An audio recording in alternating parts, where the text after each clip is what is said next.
السلام عليكم ورحمة الله تعالى وبركاته. أهلا وسهلا بكم متابعينا الكرام.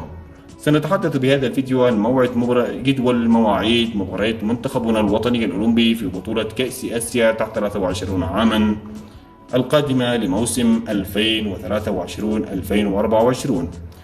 فضلا وليس أمرا، قبل البداية لا تنسونا من الإعجاب بالفيديو والاشتراك بالقناة وتفعيل جرس الإشعارات ليصلكم أخبار منتخبنا الوطني اليمني أولا بأول.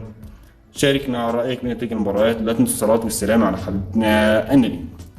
في منتخبنا الوطني اليمني الأولمبي يواجه في الجولة الأولى من بطولة كأس آسيا نظيره منتخب سنغافورة، وتوقيت عرض المباراة 2023 شهر 9 القادم يوم 6، وستقام المباراة في يوم الأربعاء عند 5 مساء.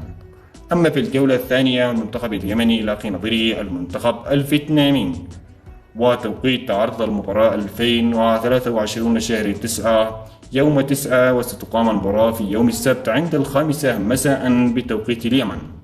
أما في الجولة الثالثة والأخيرة يلاقي نظيره منتخب غوام، وتوقيت عرضها 2023 شهر 9 يوم 12 من شهر 9، وستقام المباراة في يوم الثلاثاء عند 5 مساء بتوقيت اليمن وبتوقيت مكة المكرمة. أما عن القناة الناقلة لم يتم إعلان عن أي قناة ناقلة، ومن الممكن أن ننقل جميع مباريات المنتخب اليمني على قناة السعيدة الذي دائما تهتم بنقل المنتخب اليمني.